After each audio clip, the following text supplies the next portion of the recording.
નમસ્કાર, સ્વાગત છે આપનું અમારા વિશેષ કાર્યક્રમ એન્કાઉન્ટરમાં. એન્કાઉન્ટરમાં આજે વાત કરીશું ગુજરાતના રાજકારણમાં એક લડાયક નેતા તરીકેની પ્રતિભા ઊભી કરનાર શંકરસિંહ વાઘેલા સાથે. શંકરસિંહજી, સ્વાગત છે આપનું એન્કાઉન્ટરમાં. ધન્યવાદ.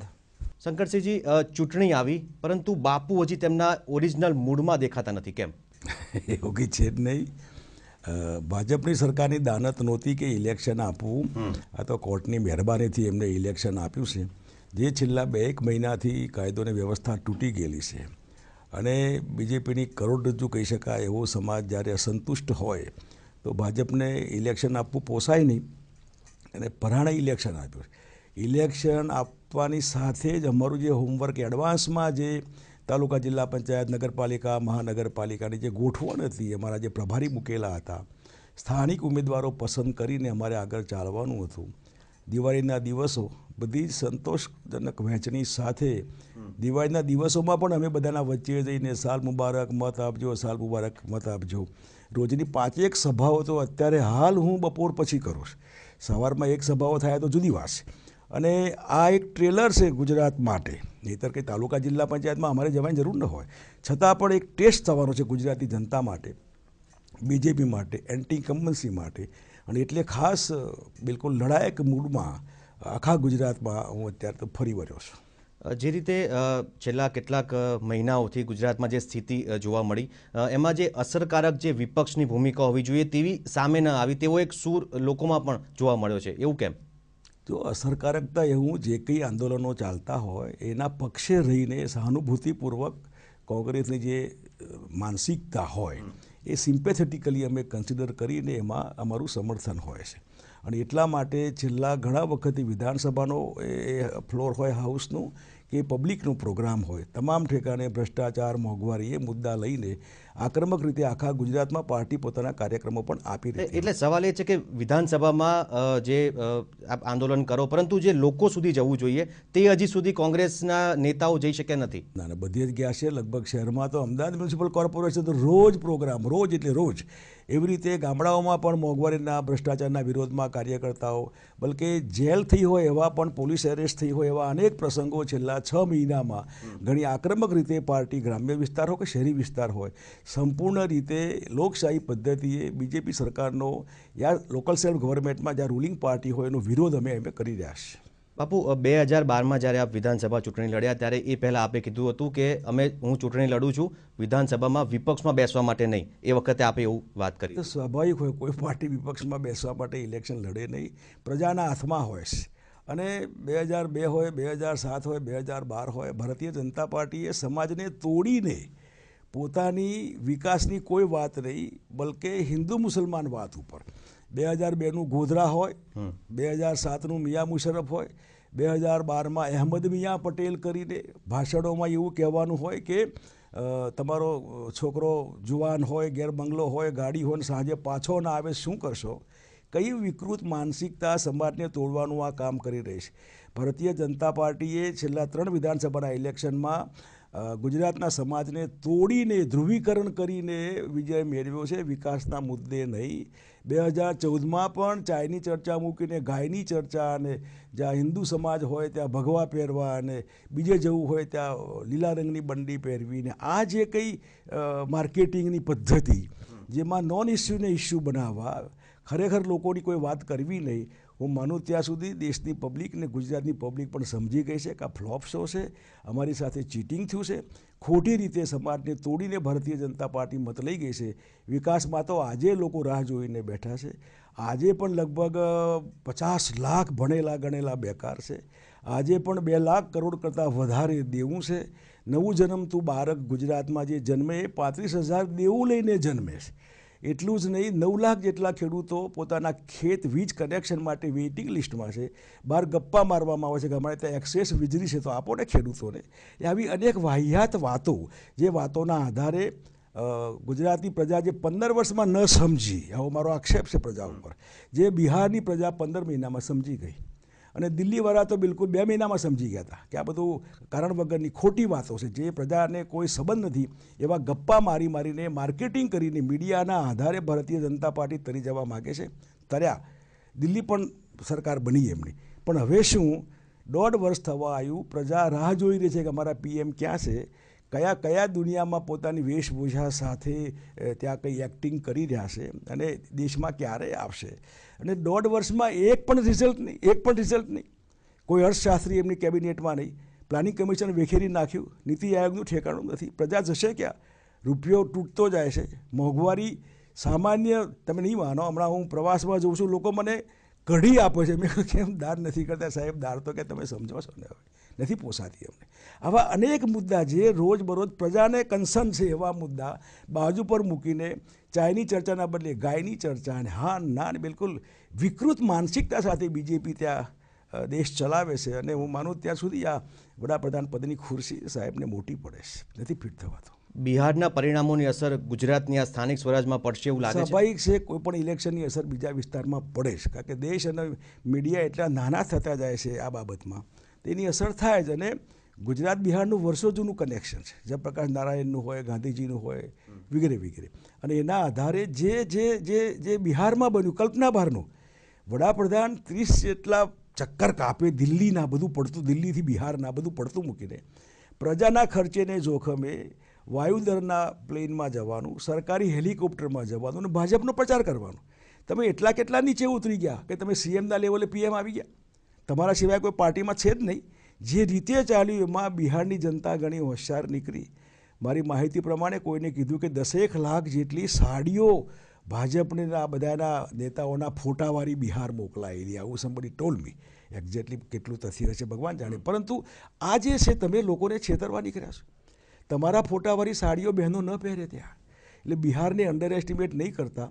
તમે નીતિશને તમે ચોર કહો, તમે લાલુને બી એના છોકરાઓ સેટ કરવા માટે આવી હલકી ભાષાનો પ્રયોગ જે વડાપ્રધાને ન શોભે એનો જવાબ બિહારની જનતાએ આપ્યો છે. અને ગુજરાત કચકચાઈને આ વખતે એન્ટી બીજેપી મતદાન કરવાનું. પણ નરેન્દ્ર મોદીની ગુજરાતમાં ગેરહાજરીનો લાભ લઈ શકશો? લાભનો સવાલ જ નથી. લાભ ગેરલાભ કંઈ એમાં કોઈ એક વ્યક્તિ ક્યારેય મોટી ન હોઈ શકે, મહાન ન હોઈ શકે. થોડા વખત માટે તમે એક્ટિંગ કરી શકો, કોઈ એક્ટરના આધારે પિક્ચર ચાલે બી ખરું, પણ અલ્ટિમેટલી પછી ફ્લોપ શો થતો હશે.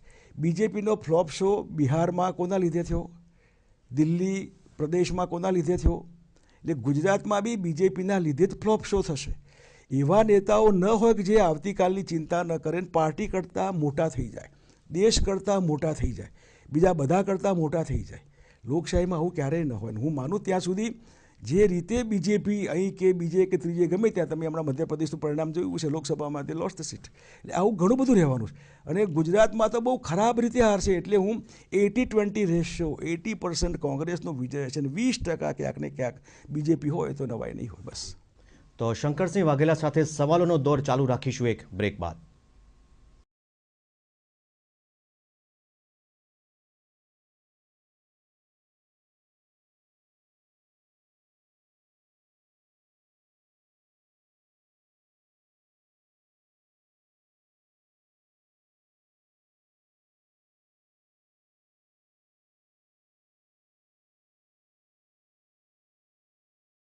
Welcome back. એન્કાઉન્ટરમાં વાત કરી રહ્યા છીએ લડાયક નેતા શંકરસિંહ વાઘેલા સાથે.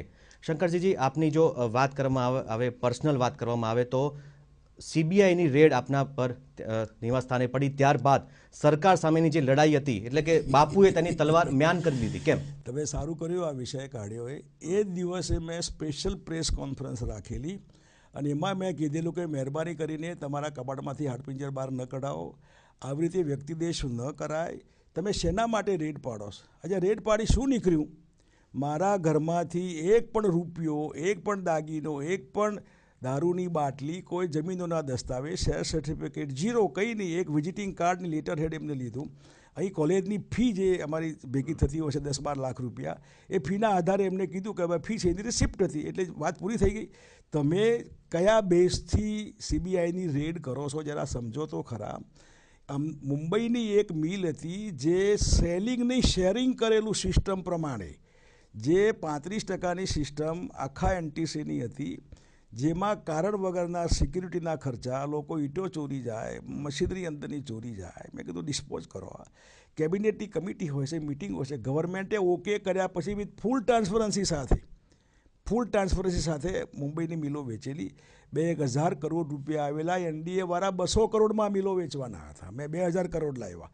અને આ જે પર્ટિક્યુલર મિલ જે સીબીઆઈની છે, જેમાં સુપ્રીમ કોર્ટે કીધું કે તમે નિર્ણય કરો, એનટીસીની મિટિંગ મળી, પેલા લોકોની મિટિંગ મળી અને 35% શેરિંગ કરેલું છે, સેલિંગ નહીં. એટલે માત્ર તમને હેરાન કરવા માટે જ રેડ પાડવામાં આવી હતી. પોલિટિકલી હિસાબ કિતાબ કરવાની જે કંઈ દાનત હોય કે બાપુના ઘરમાંથી કંઈ સવારમાં વહેલા નીકળશે, હું જાહેરમાં કહેતો હોઉં છું કે તમે અડધી રાત્રે અમારા ઘરમાં રેડ પાડો, કઈ દી નીકળે, તો એ કદાચ પ્રયોગ કર્યો હોય એમને અને કંઈ ન નીકળ્યું.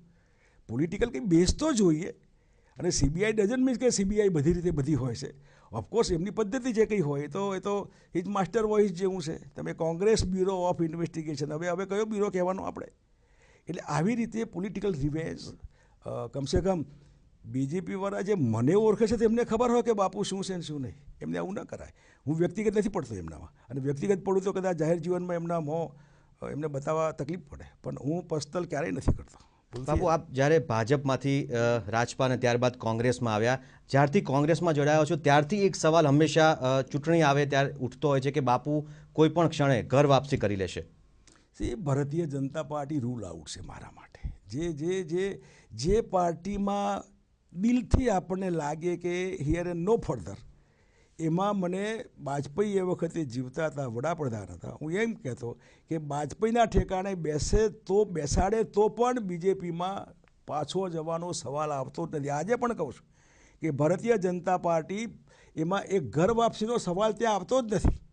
એટલે એ માનીને ચાલો કે જે પાર્ટીના વેલ્યુઝ નથી, જે પાર્ટીમાં ભ્રષ્ટાચારથી ખડબડતી પાર્ટી છે, જે પાર્ટીમાં કંઈ ઠેકાણું નથી, દિશાવિહીન નોન ઇસ્યુને ઇસ્યુ બનાવે, જે પાર્ટી દેશને ધાર્મિક આધારે તોડવા માગતી હોય એ પાર્ટીમાં રહેવાય નહીં. પાછું જવાનો સવાલ તો આવતો જ નથી. ભૂલથી થોડા વર્ષો પહેલાં આપે વાત કરી હતી કે આગામી વર્ષોમાં રાજકારણમાંથી હું સંન્યાસ લઈ લઈશ.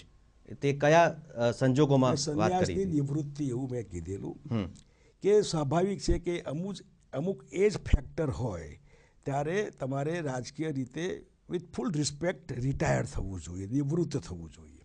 એક ક્લોઝ મેં મૂકેલું કે આ સાહેબ જ્યારે પોલિટિક્સમાં હોય ત્યાં સુધી, પોલિટિક્સમાં મીન્સ કે એવા હોદ્દા પર હોય ત્યાં સુધી મારે રિટાયર ન થવું. અને એટલે અહીંથી તો ગયા હવે દિલ્હી, એટલે અહીંથી બીજેપીને કાઢ્યા પછી દિલ્હીમાં શું થાય છે એમનું એ જોયા પછી હું નિવૃત્ત થઈશ. જે પ્રણ હોય મનમાં કે આ નહીં, અને નિવૃત્ત થવું એટલે ઇનેક્ટિવ થવું એવું નહીં, તો બીજા કામ કરાય. પરંતુ પોલિટિકલી ડે બાય ડે તમે કંઈક એમ્બિશન માટે હોય તો એ રીતે નહીં. પણ આ કહો છે ખોટી રીતે પબ્લિકને ચીટિંગ કરીને માણસ કોઈ હોદ્દા ઉપર બેસી જાય તો સાચી વાત લોકો આગળ મૂકીને પછી એમને કાઢીને રિલેક્સ થવાય કે તમે સાચા હતા કે સાચા હતા. ગુજરાતમાં એ પ્રૂવ થઈ રહ્યું છે કે બીજેપી ખોટી હતી. દિલ્હીમાં નહીં, બિહારમાં પ્રૂવ થઈ ગયું. આખો દેશ ત્યારે હેટિંગ, એ નફરત, ભયંકર નફરત કરી રહી છે બીજેપીના સામે. વોટ આઈ વોન્ટ કે મારે આવું જોઈએ છે કે તમે ખોટી રીતે બેસો. તમે સ્પોર્ટ્સમેન સ્પિરિટની માફક તમે એક ગુડ સ્પોર્ટ્સમેનના હિસાબે જાઓ, સારા મુદ્દા લઈને બેસો, કંઈ વાંધો નહીં. વાજપેયી હતા, even Advani up to some extent.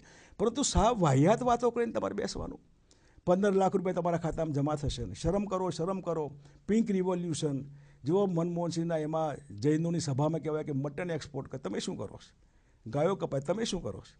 યાની કે એક પણ વાત તમે કરેલી એ આજે સાચી નથી પડતી, લોકો સમજી ગયા છે. અને એટલે કોઈ પણ વાત હોય તો એ એવી બીજેપી જે પોઝિશનમાં હોય એ ડિસપોઝિશન થાય, સત્તા પરથી જાય એટલે મને રિલેક્સ થવાય, હાશ થાય, અને એ વખતે રિટાયરમેન્ટ લઈશ. કોંગ્રેસ પાસે મોંઘવારીનો મોટો મુદ્દો છે. જે મોંઘવારીના મુદ્દાના આધારે ભાજપ કેન્દ્ર સરકારમાં બેઠી, એ જ મુદ્દો હવે કોંગ્રેસ પાસે આવ્યો છે. પરંતુ એવું માહોલ છે કે કોંગ્રેસ તેનો પૂરેપૂરો લાભ નથી ઉઠાવી શકી, પ્રજાના મન સુધી નથી પહોંચી શકી એ મુદ્દાને લઈને. કેમ? તો એ મુદ્દો જ પ્રજાના મન સુધી પહોંચી ગયો છે. અત્યારે સાલ મુબારકના બદલે લોકો દાલ મુબારક કહેતા, દાલ મુબારક.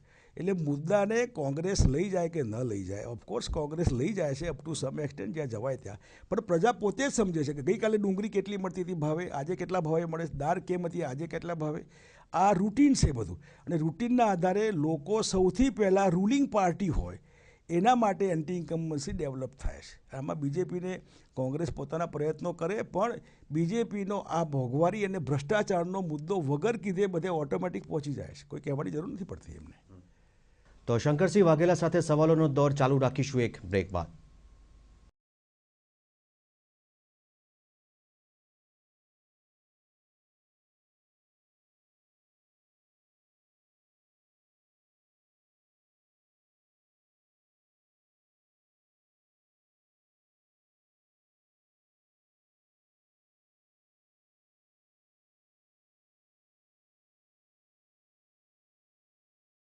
Welcome back. એન્કાઉન્ટરમાં વાત કરી રહ્યા છીએ શંકરસિંહ વાઘેલા સાથે.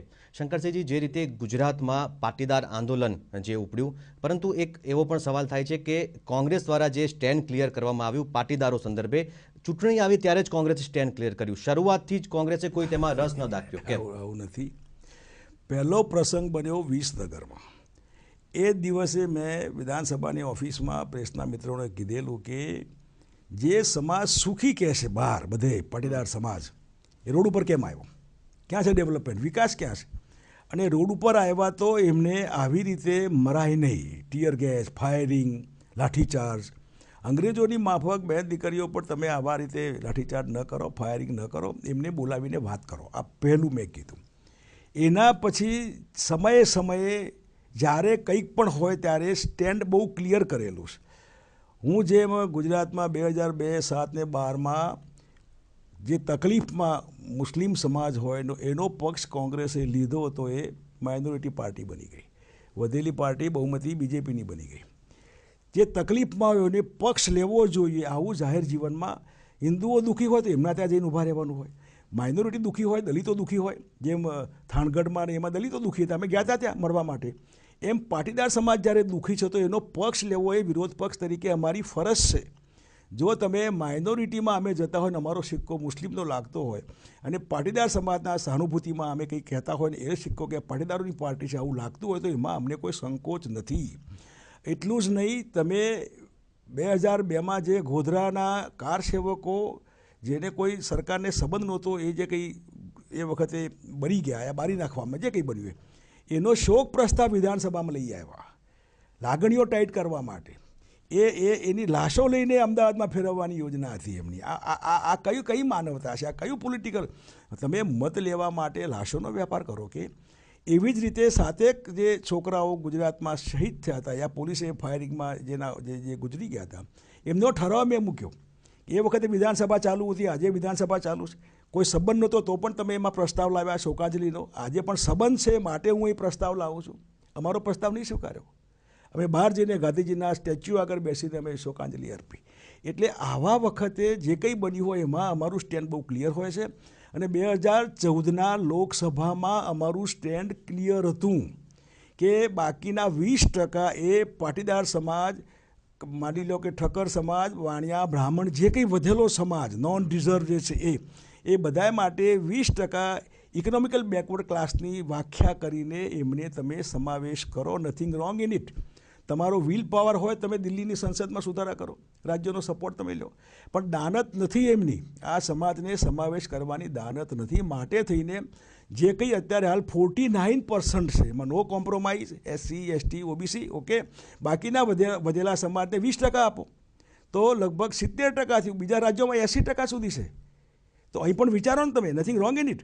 અને બાકીનો જે 30% હોય વધે એનું જે કંઈ મેરિટ્સ પર થતું હોય થાય. અને આ કંઈ બહુ પ્રોબ્લેમ આજે નથી. રાજ્ય સરકાર પોતે ધારે તો પણ કરી શકે. કેન્દ્ર સરકારના સિક્કાની જરૂર નથી. અમે બેઠા આવીશું તો આનો બી વિકલ્પ અમે આપીશું. તમારી પર આરોપ છે કે તમે હાર્દિક પટેલ અને અન્ય જે આંદોલનકારી છે તેમને સીધી રીતે મદદ કરતા હતા આંદોલન ચલાવવા માટે. ભૂલથી એ નહીં. જો એ છોકરાઓએ પોતાની રીતે મદદ કરવાનો સવાલ તો એમનો સમાજે જ મદદ કરેલી છે. અમે ક્યાંય કોઈ એવા ઇન્વોલ્વ ન હોય.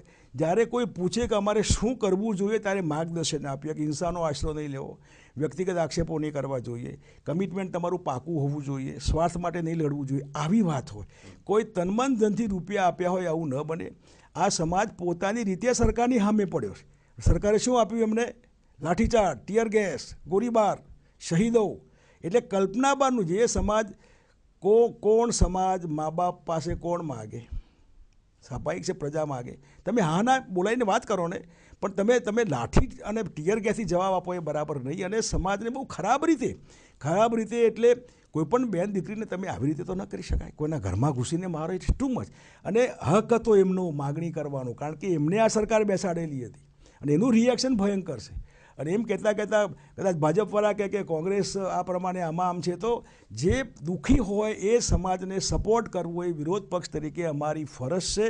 એ માઇનોરિટી હોય, હિન્દુ હોય, દલિત હોય, ટ્રાઇબલ હોય, પાટીદાર હોય, ક્ષત્રિય હોય, કોઈ પણ હોય, દરેક પક્ષે અમે ત્યાં જઈને ઊભા રહીએ છીએ. એમ કરતાં સરકારને લાગે કે આ કોંગ્રેસ છે તો એમને મુબારક બીજેપીને. જ્યાં સુધી કોંગ્રેસ પક્ષની વાત છે, પક્ષમાં જૂથબંધી દૂર થઈ છે ખરી સાચા અર્થમાં? હજુ એ જૂથબંધી એ એવો શબ્દ છે કે જેને મારામારીના જૂથો હોય ને એવું લાગે. આ નેચરલ છે. આ કોઈ પાર્ટી, કોઈ ગ્રુપ, કોઈ ઘર, કોઈ સમૂહ જૂથબંધી સિવાય એટલે પોતાની વાતનો અલગ ઓપિનિયન જેને કહેવાય એના સિવાય હોઈ શકે નહીં. કારણ કે કોંગ્રેસમાં નેતા એટલા જૂથ એવું મનાય છે પહેલેથી. હોઈ શકે, નેતાઓ ક્યાં બહુ રહ્યા છે? જે પણ નેતા છે એટલા જૂથ છે એવું છે જ નહીં. કારણ કે તમે આમાં જોયું હશે તો અમે ટિકિટ ડિસ્ટ્રીબ્યુશન, બલકે જો કે હું બહુ પડ્યો નહીં આ વખતે, કારણ કે મારે એક્સ ને વાયને તાલુકામાં, જિલ્લામાં, નગરપાલિકામાં ફેવર ન કરાય. મને પૂછે તું કે તો ઠીક લાગે, ઓકે ગો હેડ. એટલે આ રીતે ક્યાંય જૂથબંધી છે નહીં. અને નેચરલ જે હોય, લાઇક માઇન્ડેડ, જે પોતે અમુક વિચારોવાળા હોય, અમુક સાથે ચા પીવાવાળા હોય, કોઈ કોફી પીવાવાળા હોય, પછી કોઈ બીડીઓ પીવાવાળા હોય, તો બેસીને વાતો કરે. પણ જે જૂથબંધીથી પક્ષને નુકસાન થાય એવી જૂથબંધી ચલાવાય નહીં. અને કોંગ્રેસમાં આજે એ જૂથબંધી નથી. પરંતુ જ્યારે સ્થાનિક સ્વરાજ્યની ચૂંટણીની વાત ન કરીએ, વિધાનસભા ચૂંટણી જ્યારે આવે ત્યારે જૂથબંધી ચરમસીમા પર હોય છે. એ સ્વાભાવિક છે. વિધાનસભામાં દરેક લોકોને લાગે કે આ માણસ જીતે ને આ હારે ને આને ટિકિટ આપો સારું. આ રજૂઆતો હોય. રજૂઆતો પછી જેમ સાપ દરમાં જાય સીધો થઈ જાય, એમ ઇલેક્શન ડિક્લેર થાય, ઉમેદવારનું લિસ્ટ બહાર પડી ગયું, બધા પાર્ટીના કાર્યકર્તાઓ સીધા થઈને પાર્ટીનું કામ કરતા હોય છે. ના ફાવે ન કરે, પાર્ટી કાઢી મૂકતી હોય છે. એટલે આમાં કોઈ રજૂઆતો કરવી એ જૂથબંધી નથી. આ ઉમેદવાર હારી જાય કે જીતી જાય આવી વાત કરવી એ પણ જૂથબંધી નથી. ક્યાંક મીડિયામાં પોતાની રીતે વધારે પડતી વાતો બી આવતી હોય છે, એ પણ જૂથબંધી નથી. અલ્ટિમેટલી ઇલેક્શન ડિક્લેર થયા પછી બધા સરખું કામ કરે છે કે નહીં, જે કોંગ્રેસમાં આજે કરી રહ્યા છે ગઈકાલ કરતાં અને આવતીકાલે પણ કરશે એવો મને વિશ્વાસ છે. બાપુ, આ વખતની સ્થાનિક સ્વરાજની ચૂંટણીમાં જે મુદ્દાઓ છે, કોંગ્રેસના જે મુદ્દાઓ જોવા મળી રહ્યા છે, જ્ઞાતિવાદને લગતા વધુ જોવા મળે છે. કેમ? કોઈ મુદ્દો કોઈ જ્ઞાતિવાદના લીધે હોઈ શકે નહીં. દાખલા તરીકે મેં વોટરવર્ક્સ કનેક્શન માફ કરેલા, તો એક સમાજના માફ એવા ન હોય, કોઈ જ્ઞાતિને ધ્યાનમાં રાખીને આ નિર્ણયો ન હોય. લાઇટના ભાવ ઓછા કરેલા તો કોઈ જ્ઞાતિને ધ્યાનમાં રાખીને ન હોય. કપાસના ભાવ ઊંચા આપેલા કોઈ જ્ઞાતિને રાખીને ન હોય. ટ્રેક્ટરને ગામડામાંથી શહેરમાં જવા માટે કોઈ તો ટ્રેક્ટર હોય એને ફાયદો થાય. આ જે મુદ્દા છે એ મુદ્દા આટલા વર્ષોથી ભાજપની સરકાર રાજ્યમાં અને તાલુકા, જિલ્લા પંચાયતમાં, નગરપાલિકા, મહાનગરપાલિકામાં હોય અને પ્રશ્નો એમને એમ હોય, તો હું માનું ત્યાં સુધી એ એમની બિનકાર્યક્ષમતા કહેવાય. જે વહીવટી જ્ઞાનના આધારે પ્રજાને લાભ થવો જોઈએ નથી થયો, માટે થઈને આ મુદ્દા અમે બજારમાં મૂકેલા છે. હું માનું ત્યાં સુધી એ મુદ્દા કોઈ જ્ઞાતિના આધારે ન હોય, સાર્વજનિક રીતે વિકાસના મુદ્દા છે. પણ સ્થાનિક સ્વરાજની ચૂંટણીમાં જે ઢંઢેરો બહાર પાડવામાં આવ્યો તેમાં ઓબીસી સમાજ, SC ST ને વિશેષ પેકેજ આપવાની પણ વાત કરી છે. અને એ ડિઝર્વ ઇટ. છેવટે ગવર્મેન્ટ કોના માટે હોય? IAS IPS માટે તો ન હોય, ધીરુભાઈ અંબાણી કે અદાણી માટે તો ન હોય. સામાન્ય માણસ માટે ગવર્મેન્ટ હોય. એમ લોકલ સેલ્ફ ગવર્મેન્ટ પણ કોના માટે હોય? હેવ્સ નોટ ક્લાસ માટે હોય. હેવ્સ નોટ ક્લાસ કયો છે ગુજરાતમાં? બહુ મોટા પ્રમાણમાં ટ્રાઇબલ છે, બહુ મોટા પ્રમાણમાં OBC, બહુ મોટા પ્રમાણમાં SC, even minority. Nothing wrong in it. અને જે બાકીના સમાજમાં આર્થિક દુઃખી હોય એમને પણ આમાં સમાવેશ કરવામાં આવ્યો છે. એટલે આ જનરલ જે કંઈ હોય એમાં હેવ્સ નોટ ક્લાસ, નોટ પર્ટિક્યુલર કોઈ જ્ઞાતિ, પણ કોઈ ટોટલ વર્ગ એને લાભ થાય એના માટેનો એપ્રોચ એ અમારો અભિગમ છે. પણ એવું પણ મનાય છે કે પાટીદારોની કોંગ્રેસે તરફેણ કરી એટલે ઓબીસી સમાજ જે છે, પરંપરાગત વોટ બેંક કોંગ્રેસની, તે થોડી કોંગ્રેસથી નારાજ થઈ. તેને મનાવવા માટે હવે પંચાયતી રાજમાં તેને ખાસ પેકેજની વાત કરાઈ. પરંપરાગત અમારી આખી બેંક હોત ને તો ગાંધીનગરમાં બીજેપી ન હોત, કારણ કે 70% વર્ગ છે. તો એ વોટ બેંક તૂટી છે પહેલેથી, ઘણા વખતથી તૂટેલી છે. ઇવન માઇનોરિટી પણ તૂટેલી છે. હું જાહેરમાં સ્વીકારું છું. Nothing wrong in it. એમના કારણો હોઈ શકે. અને એટલા માટે આ જે એલિગેશન છે કે ઓબીસીને ખુશ કરવા કે એવું નથી, એ બાય ધી વે એ ઓબીસી એપ્રોચ હોય, બાય ધી વે SC અને STનો એપ્રોચ હોય, પણ ટોટલી એપ્રોચ એ હ્યુમન બિઈંગ માટે તાલુકા, જિલ્લામાં જતા હોય, નગરપાલિકા, મહાનગરપાલિકામાંથી કાંઈ જવું પડતું હોય તો નાગરિક દુઃખી ન થાય, એને કેમ લાભ થાય એવો એપ્રોચ છે આમાં. અને એ સ્વાભાવિક છે. વિધાનસભાની ચૂંટણી પહેલાની આ ચૂંટણી સેમીફાઇનલ ગણવામાં આવે છે. કેટલી આશા છે આ ચૂંટણીમાં તમને? હું બહુ આશાવાદી છું ને એના કારણો સાથે. ખાલી કાલ્પનિક આશા નથી મારી. અને 80% કરતાં વધારે આ વખતે પરિણામ કોંગ્રેસની તરફેણમાં હશે અને 20% બીજેપીની તરફેણમાં હશે. બહુ ભૂંડી રીતે ભાજપની હાર હું જોઈ રહ્યો છું અને એ પોતે એના માટે જવાબદાર છે. ગવર્મેન્ટ યા લોકલ સેલ્ફ ગવર્મેન્ટ જે જ્યાં બેઠા છે ત્યાં આટલા વર્ષોનો એમનું જે કરપ્શન, હાના લોકોથી દૂર અને તુમાખી જે અભિમાન, સત્તાનો ગર્વ, એ એમને પૂરા કરશે, પતાવી દેશે એવું હું માનું છું. જી બાપુ, એન્કાઉન્ટરમાં આવવા બદલ ખૂબ ખૂબ થેન્ક યુ, આભાર. તમારો આભાર.